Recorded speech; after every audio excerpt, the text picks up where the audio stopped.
Hey, Andy, going solo today. Welcome in BetSports Golf podcast betting preview for the CJ Cup. Byron Nelson, another name change this year. Noonan is out today, so not only will it just be me, it'll probably be even shorter since we won't have nearly as much back and forth. Maybe a good time to throw in some questions if you are watching on Twitter, X, what have you. Also on YouTube. Go check it out on YouTube. A lot easier to drop questions into the chat if you have anything. I'm not sure what you'd ask about this course, though. And such is life. It is just another week in the lead up to our next major. Next week is much better, but at least we're looking at, individual stroke play golf rather than the team event. It's just, man, it's hard to get into. I know they got rid of something to move Houston up. I really, really wish they'd have just moved the Zurich to the fall and kept match play. I think match play is more enjoyable than this team event when it comes to, throwing a weird one in the spring. So that's my opinion on that. I didn't watch a whole lot of that. I had an all-day volleyball tournament for my daughter, both days, 2 days. So I watched a lot of 12-year-old volleyball rather than this. I kept track because I had a dog in the fight for a little bit, but I mean, your guys have to score and they have to score in gobs. Really need to get it done on the Thursday, Saturday rounds. Need to make some moves. So if your team that you bet last week didn't make a heavy move on Saturday, it was kind of curtains. Congrats to Rory. I guess I'm not usually someone who'd say that because I hate him and everything about him, but maybe a good opportunity. Not a real win. It's not a real win. It's a fake win. It's a team win. It's half a win. So 24 and a half wins on tour now for Rory. Congrats. Almost getting to 25 if he defends his title next year. He will be at 25. It's fun, if it weren't for Rory, I guess. It's fun having a countryman team win, like one of the, obviously I bet a Canadian team, Noonan bet a Canadian team. This is your Irish team, even though Rory doesn't particularly seem to care for his Irish heritage sometimes. So it was nice. A team like that got together, gave it a little bit of a feel like you get with the Ryder Cups, the President's Cups, and whatnot. But other than that, I don't have any takes from Zurich. I don't use that data. I don't think that data is any good. Obviously, a lot of it's incomplete. A lot of it isn't useful. A lot of it is very, very noisy because of guys picking balls up, guys not finishing holes, guys hitting unique shots they never would. So almost unusable data if you do have any of that. Almost unusable form, I guess, unless you sat and watched a lot of the golf and paid attention to, certain guys who are playing this week. So we are on to the CJ Cup at TPC Craig Ranch, another TPC spot. Anyone who follows architecture stuff, it is the same designer. Name is escaping me right now. Same designer as Scottsdale. In fact, they even have like the stadium hole. I think it's 16 or 17. 16 is Scottsdale. This is 17, I believe. It's just not as cool. It doesn't have the atmosphere. It doesn't have the, I don't know. It doesn't have the certain je ne sais quoi that we have down in Phoenix there. So there is a stadium set up on that par 3 late in the tournament, but nobody gets super excited about this. It's very, very straightforward. So real quick, it is a par 71 now. It's the third year we're using this tour or this stop for this event. We had used other places. It's moved around. So 3 years in a row now, and it's always been one of the easiest scoring courses. As players have played it now a couple more times, continues to be these, in the top easiest scoring stops on tour. The 3 wins have been 25 under, 26 under, and 23 under. The first 2 by KHTPC Lee, and the last one by Jason Day last year. So we kept it under 25 under. If we do get some wins, maybe that's another possibility this year. That's kind of your only defense. It is wide open fairways. So top 10 longest courses on tour. It is terribly long, all things considered, and a lot of how we measure that is just the simplest way. It's yards divided by par, so everything's fair, and it's about 100 yards per par. So one of the longer stops on tour, but it's also one of the widest fairways. One of the spots where the greens are not only above average in size. It's not like top 10 largest greens, but it's definitely above average. Not only above average, but not a lot of slope to them, not a lot of, tiers. It's been raining. Apparently, we're going to get some rain Thursday. It's going to make it even softer.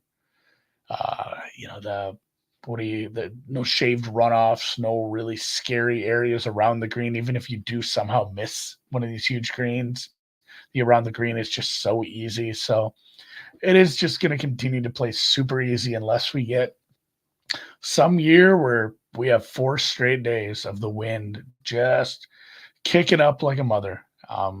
So it's going to be a tough one, maybe to model, a tough one to look at. We talk about stops like this and how, like let's go back to Augusta or any of the tougher stops we've looked at, how it really does separate the wheat from the chaff. Like you have to be great to separate yourself from the field. It's the opposite here. So this is where it's lotto ticket week. And yes, Jason Day wasn't a huge number, but sometimes lotto tickets come up chalk, I guess. So it is just going to be a putting contest in the end. It's going to be somebody who plays, well all around, but makes a lot of putts. And I don't know how I feel about modeling putting that much higher than, I like to, because it's not a sticky stat. I think, the stuff you'll read this week or the stuff you'll hear, even from me, is looking at maybe not the guys who are the best putters, because again, it's not sticky, it's not predictive, it's not prescriptive, it's tough to track, it's tough to use, but maybe looking for guys who have had spike putt. You'll see spike week a lot. I bet if you read 10 articles, you'll see it 8 times. So guys who have that ability to spike their putting for a week, who've done it on this. Again, it's not a fast surface. These are bent grass greens, a little goofy on the agronomy too, I suppose. It is zoysia fairways, similar to Eastlake. And then it's the Bermuda rough, because we're still in the south here, but not terribly tall, somewhere between 2.5 and 3 inches. And then it is the bent grass greens. They're going to roll a little slower, 11.5. So tough, no. Slow or fast, no. Big, yes. So, there's going to be some guys that find some greens and still have long putts, but anyone who can putt well and anyone who's good 3-putt avoidance, it's not going to be, it's not going to be a big struggle here saving par on the holes where you do struggle a little bit. So everything's easy. There's a drivable par 4. The 5s are easy. It's I guess it is going to come down to the longer irons. That's probably going to be a key stat here. A lot of people pointing that out as well. That kind of goes hand in hand with the first stat I mentioned. It is, again, a top 10 longest course on tour of the stops that we use on the regular. So even if you're longer off the tee, which a lot of guys are going to be just, grip it and rip it because the fairways are huge. The rough isn't super penal. But even if you are long off the tee, it's going to leave a lot of longer approach shots, 175, 200 plus. The ratio of those compared to other stops on tour is going to be high. So the guys who, longer, faster club speed, good long irons, they're going to be throwing some darts. And if they make their putts and find themselves in the 20s on Sunday, that's going to be the guys that have a chance to win this. So not really an archetype, as I think Ron pointed out well in his preview over on the BetSports Golf site as well. There have been some, players who are not as long off the tee, but just, I think for the most part, those guys have played very well with their irons, played really well with their longer approach shots, and then obviously putted well. So you don't need a bomber here. It just, there's no penalty for being a bomber. It is just like a little cherry on top if you're also good with your second shot here. So TPC Craig Ranch, not my favorite course. I don't have anything else. There is water danger, about a dozen holes. There's a creek. You say creek or crick? I say crick, and I feel like I don't I feel like people are going to dog on me for that, but there's a creek that runs through most of the course, but it's not really danger unless you're really wayward or really misjudge something. For the most part, you're not going to have to worry too much about the creek. So the change did come a couple years ago or last year. I'm going to double check on that. They did um, make it a par 71 because the scoring was so low, but they also took like 50 yards off the hole.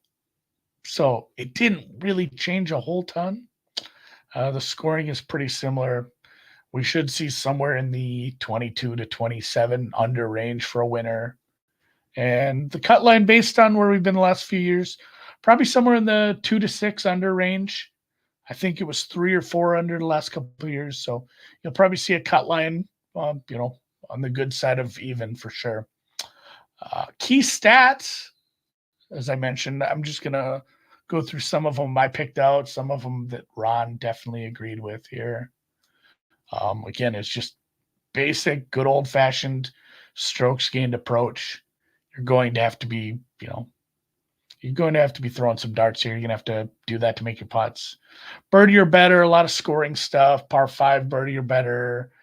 Probably proximity, but I'm a little out on proximity this week with the green size. I think it's tougher to use proximity numbers on larger greens. So I don't love that, but proximity 175 plus, proximity 200 plus, you can look at some of that stuff. Probably average speed greens if you want to do some splits on the rabbit hole. Bent grass greens, obviously there's some guys, you can take a look at some other events, maybe not a great comp course always, but some comp events. 3M probably has too much water. It's a little different, but maybe Detroit. Some of these birdie fests that end up like this. I know it's hard to take a Texas stop and compare it to like a Hawaii stop, but again, if you want to just look at some of those comp events where, hey, here's just a bunch of guys who are scoring and scoring and scoring. So maybe Scottsdale is a good comp course because of the design.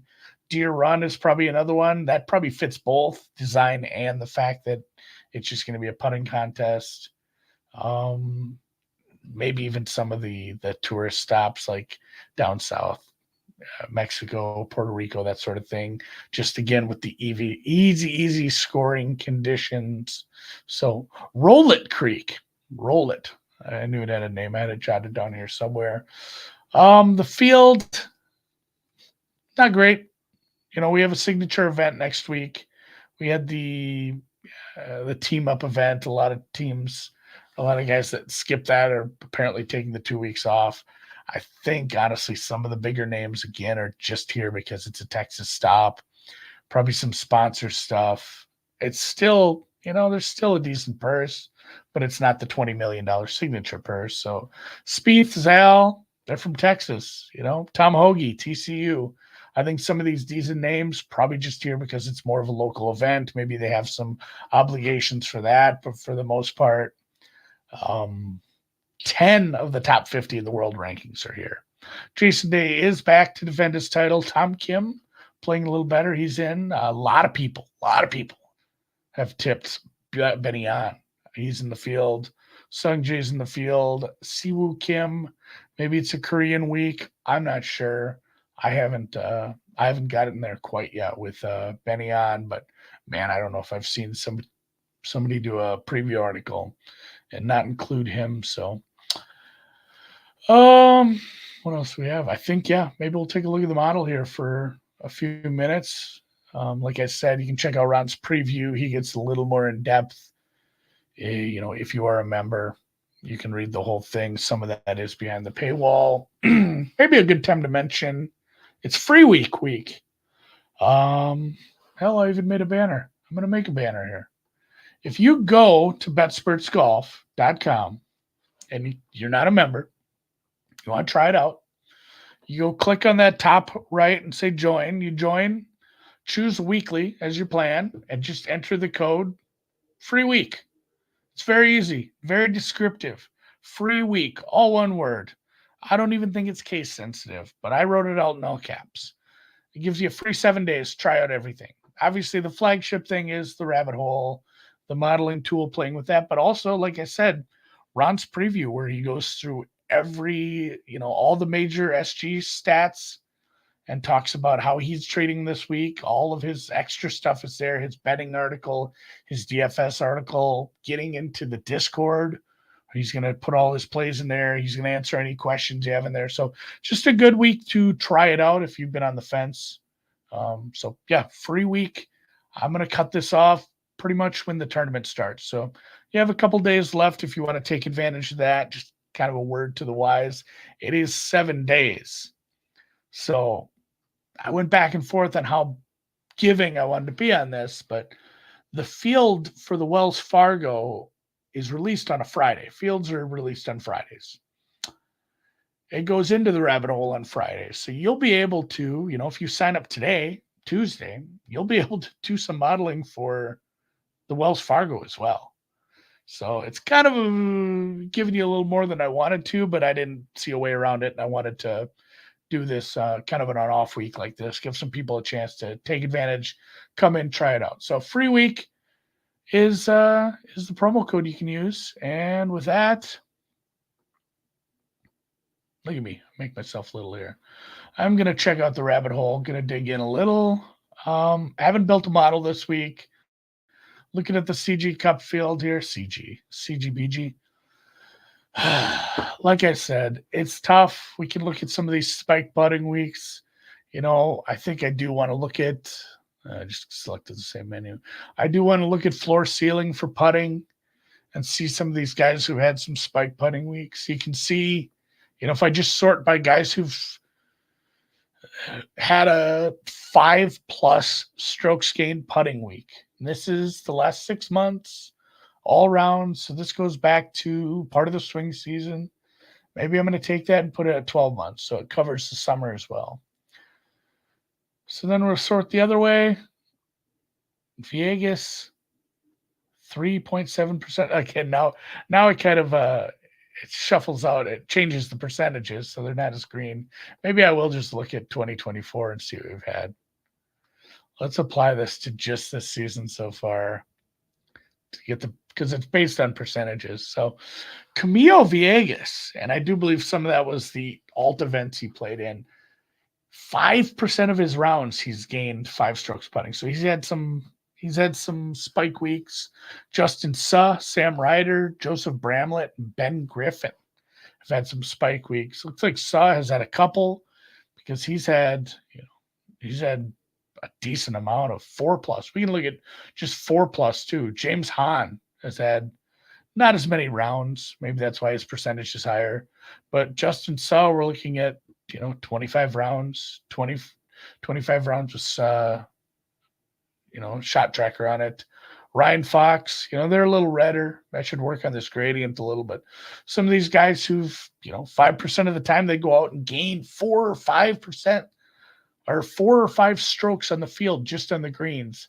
I don't think this is going to be the end-all, be-all for betting this week, but it's definitely something I want to take a look at. Just as maybe a bit of a tiebreaker. You can see some of the salaries on these guys, and I know this isn't a DFS show, but the first 4 people on this list, the way I have it sorted, James Hahn, Justin Suh, Camilo Villegas, and Brandt Snedeker are 6,000. They're in the 6,000 range. The next few are in the 7,000. In fact, the next 4 are in the 7,000. Then another 6, another 7. I have to scroll off my screen to get to the first 8,000, and it's Mav McNeely. So a lot of these spike putting weeks, again, they're going to be alt events, maybe not the strongest fields. That's where you're getting some of this data from. You can dig into those guys a little if you want to, but this is not an alt, or it's not an alt event, but this is not a strong field either. So something worth monitoring. I'm going to clear 2024. Actually, I'm going to keep that, and I'm just going to look at strokes gained. I'm probably just going to add approach. I need approach players. I need guys who hit their second shot. So I'm going to build a real quick model here. We're going to do approach 2024 only. I'm going to do driving distance. So we'll go to the off the tee view, add some driving distance to the model. Again, just 2024. So what we're seeing from these guys, total distance off the tee, and then probably scoring. I need scores. Like I said, this winner's going to be 25 under, so give me birdies or better. Give me eagle. I don't want eagle percent. I don't need to go nuts with that. Par 5 efficiency. We can do a par 5 birdies or better. Add a little more scoring metric. Then maybe we'll do putting. You know what? I'm going to go to the filters. I'm going to pull up bent grass only. I'm going to go bent grass, and I am going to look at a bigger sample size here. I'm going to click out of 2024 because where has anyone played any bent grass? Hardly, It's all going to be 3-4 rounds for these guys. So all seasons, I'll go last 12 months.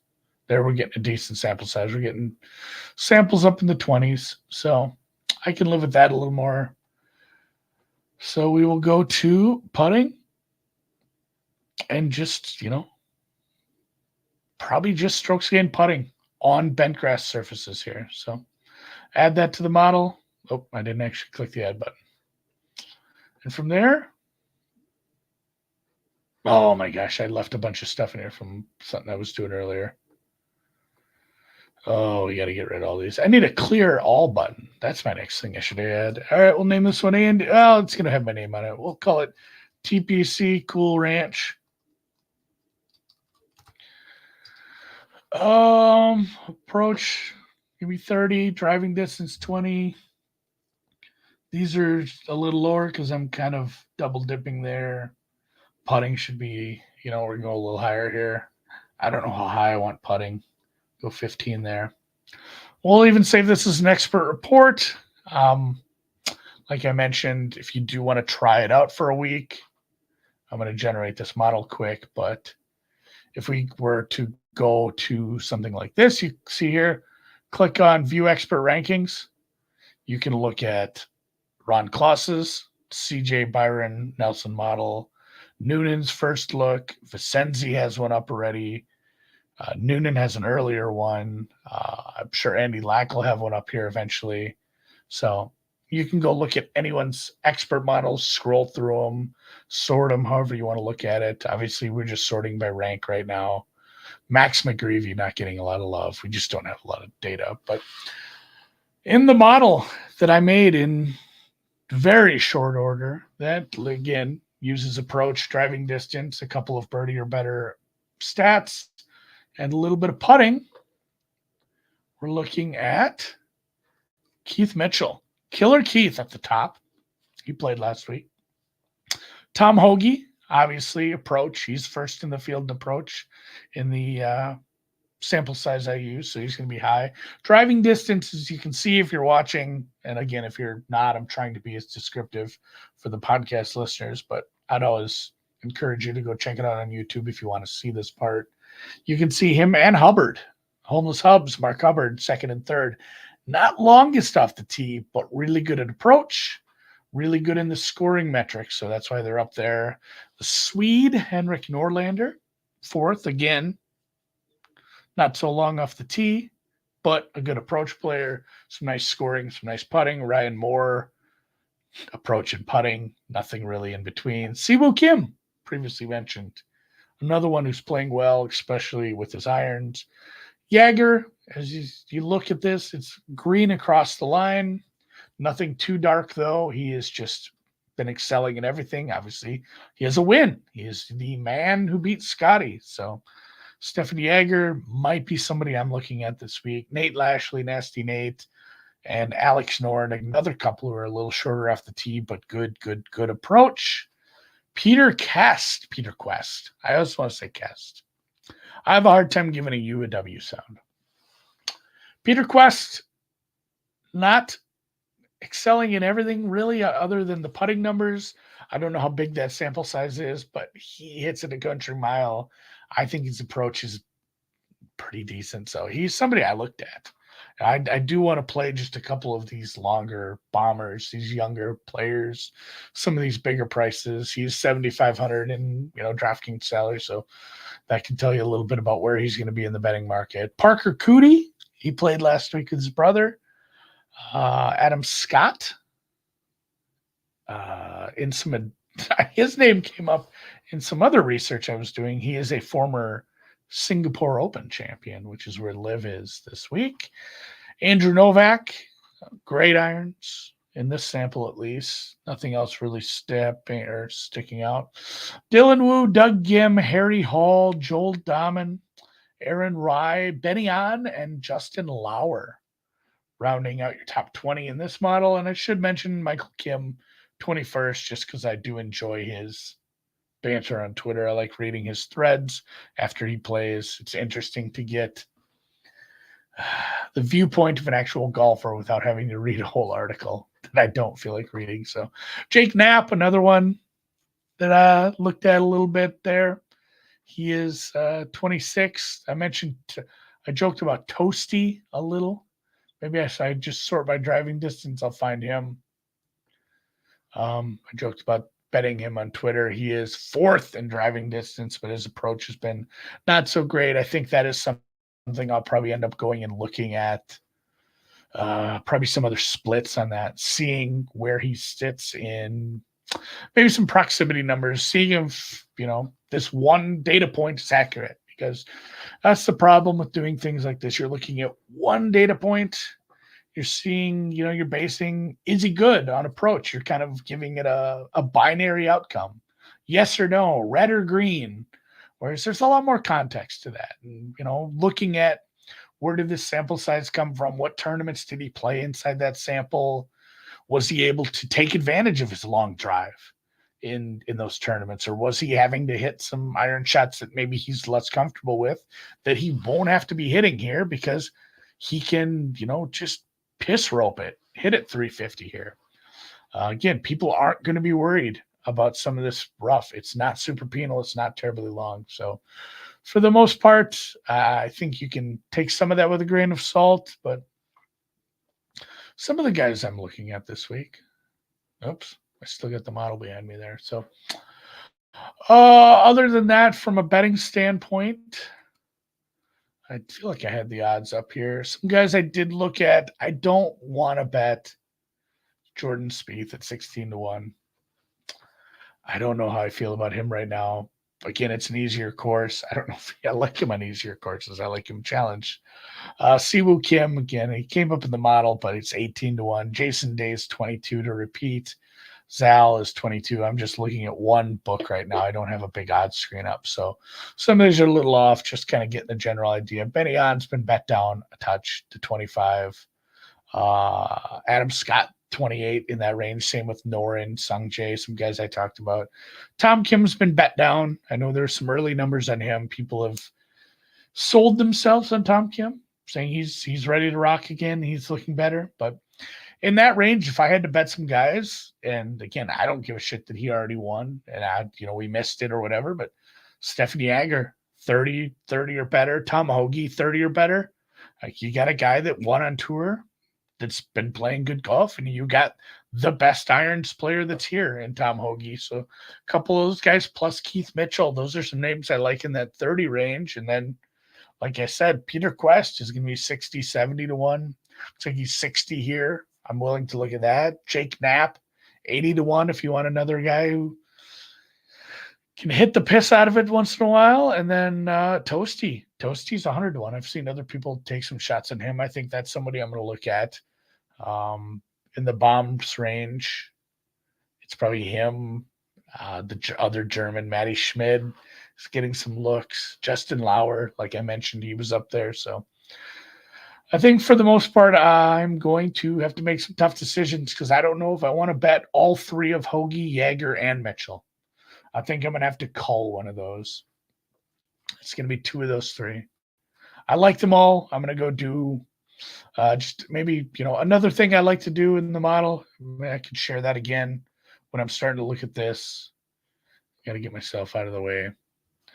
Is just to, look at this. I'm looking at this is my overall model again, but, we go Mitchell, give him a star. Hoagie, give him a star. And who was the third one I was looking at there? Oh, Jaeger. How did I forget about him already? And then we don't have the umlaut. We do it with the JAE. But then I can just show favorites only and kind of look at how they stack up. Obviously here I'm looking at two of the top three, or the two top irons players. Some really good birdie or betters numbers from all three of these guys. I don't know if you wanted to differentiate here, it might have to be driving distance, and that probably leads me into pulling up some other stats, looking at proximity from 200 yards out, seeing if Hoagie's going to make up for that. I don't know if I had to kick one to the curb, it might just be based on price. So I think with these three guys, I'm just going to have to shop around and go find the two best prices on the three. So maybe keep track of that, because I've talked about it for several minutes now, and I can't think of the other guy. Maybe it's Kenny Kim. There's a guy who always has this where it's like, hey, here's the last guy I left out of my player pool for DFS. And that guy, once in a while he'll do good and he'll joke around about it. So whichever one I decide to call from this crop is probably your winner. Maybe I will have to just bet a top 20 or a top 10 on that person. But Jagger, Mitchell, Hoagie, whoever the best two prices are. And then I think I might do the same thing with Toasty, Knapp, and Quest. Whoever gives me the two best prices out of those three. The third one will be the odd man out, and I'll whittle it down to a 4-man card. I'll put that in the newsletter. If you want to check that out, I send that out every Tuesday or Wednesday. That's free. 100% free to read. You can go on betspertsgolf.com, right on the right-hand column there. You just put in your email address. I'm not going to send you a bunch of emails. It's just the newsletter that comes out every Tuesday. I do a couple on Masters and other majors weeks. You're going to get more than one, but on a big week like that. But for the most part, it's just a nice preview and betting newsletter every Tuesday. So check that out. If you'd like, check out Ron's preview. Like I said, if you want to, you can use promo code FREEWEEK, betspertsgolf.com, get a free 7 days to try it out, check it out. A good time to give us some feedback. If they say, hey, I wish it did this. If it did this, if I had these features, I would probably buy a yearly sub. That's a good way to motivate the people that sign my checks. So maybe give us some feedback if you are checking it out for the week. $14.99 a week, $29.99 a month. We have some discounts if you DM us. If you want to try it out after that, I'm sure we'll have some sort of bonus for you guys who did try it out for free. Appreciate you if you watched this, if you listened to this. If you did watch this on YouTube, this is a newer YouTube channel. Please hit the subscribe button. That helps quite a bit. If you hit the thumbs up button, that helps even more. One other thing that helps is just comments. If you think I said something incredibly stupid, arrogant, or smart even, leave a comment. If you agree, disagree, if you have a guy you already like, a best bet you found, some sort of off-market price that you think everyone should bet, do leave that in the comments. Appreciate that. Follow us on BetSperts Golf, at BetSperts Golf on Twitter. I'm Andy, at AndyMSFW on Twitter. You can follow Ryan and Ron as well. Check everything out at betspertsgolf.com. And for me, I'm going to call it a week. I'll see you guys next week. Ryan will be back for the Wells Fargo, same time next Tuesday. Peace out.